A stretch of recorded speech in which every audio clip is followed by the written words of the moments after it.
ವೀಕ್ಷಕರ ನಮಸ್ಕಾರ. RCB ತಂಡಕ್ಕೆ ಎಂಟ್ರಿ ಕೊಟ್ಟ ಡೇವಿಡ್ ಮಿಲ್ಲರ್.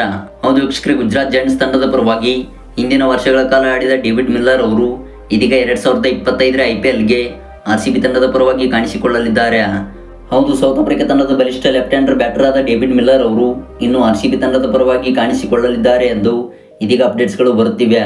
ವೀಕ್ಷಕರೇ, ಈ ಒಂದು ವಿಡಿಯೋದ ಸಂಪೂರ್ಣ ಅಪ್ಡೇಟ್ಸ್ ಬಗ್ಗೆ ತಿಳಿಯೋದಕ್ಕಿಂತ ಮುಂಚಿತವಾಗಿ ನೀವು ಅಪ್ಪಟ ರಾಯಲ್ ಚಾಲೆಂಜರ್ಸ್ ಬೆಂಗಳೂರು ತಂಡದ ಅಭಿಮಾನಿಯಾಗಿ ಕಂಡು ಬಂದಲ್ಲಿ ದಯವಿಟ್ಟು ಈಗಲೇ ವಿಡಿಯೋಗೊಂದು ಲೈಕ್ನ ವ್ಯಕ್ತಪಡಿಸಿ.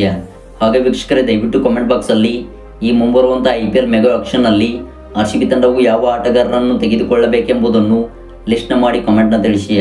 ವೀಕ್ಷಕರೇ, ಇದೇ ನವೆಂಬರ್ 24ರಿಂದ 2025ರ ಮೆಗಾ IPL ಆಕ್ಷನ್ ನಡೆಯಲಿದ್ದು, ಹಾಗೆ ವೀಕ್ಷಕರೇ, ಈ ಒಂದು ಆಕ್ಷನ್ನಲ್ಲಿ RCB ತಂಡವು ಪ್ರಮುಖ ಆಟಗಾರರ ಮೇಲೆ ಟಾರ್ಗೆಟ್ ಮಾಡಿದೆಯಾ?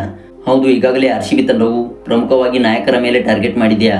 ಹೌದು ವೀಕ್ಷಕರೇ, ಮೊದಲ ಆಟಗಾರನಾಗಿ KL ರಾಹುಲ್, ಇನ್ನು ವೀಕ್ಷಕರೇ ದ್ವಿತೀಯ ಆಟಗಾರನಾಗಿ ಜೋಶ್ ಬಟ್ಲರ್, ಅದೇ ರೀತಿಯಾಗಿ ತೃತೀಯ ಆಟಗಾರನಾಗಿ ರಿಷಬ್ ಪಂತ್ ಅವರ ಮೇಲೆ ಕೂಡ RCB ತಂಡದ ಮ್ಯಾನೇಜ್ಮೆಂಟ್ ಕಣ್ಣಿಟ್ಟಿದೆಯಾ?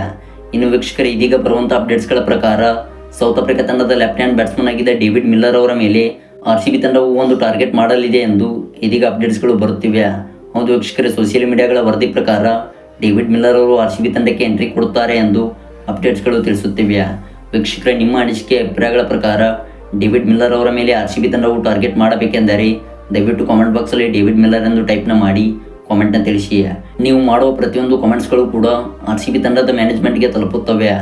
ಅದೇ ರೀತಿಯಾಗಿ ಬೌಲಿಂಗ್ ವಿಭಾಗದಲ್ಲಿ RCB ತಂಡವು ಯಾವ ಆಟಗಾರರ ಮೇಲೆ ಟಾರ್ಗೆಟ್ ಮಾಡಬೇಕೆಂಬುದನ್ನು ಕೂಡ ದಯವಿಟ್ಟು ತಿಳಿಸಿ.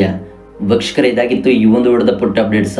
ಐ ಹೋಪ್ ವಿಡಿಯೋ ಇಷ್ಟವಾಗಿದ್ದರೆ ದಯವಿಟ್ಟು ಈಗಲೇ ವಿಡಿಯೋಗೊಂದು ಲೈಕ್ನ ಮಾಡಿ ಮತ್ತು ಇದೇ ರೀತಿ ಪ್ರತಿಕ್ಷಣದ ಅಪ್ಡೇಟ್ಸ್ಗಾಗಿ ದಯವಿಟ್ಟು ನಮ್ಮ ಚಾನಲ್ನ ಈಗಲೇ ಸಬ್ಸ್ಕ್ರೈಬ್ ಮಾಡಿಕೊಂಡು ಅಲ್ಲೂ ನೋಟಿಫಿಕೇಶನ್ ಆನ್ ಮಾಡಿಕೊಳ್ಳಿ.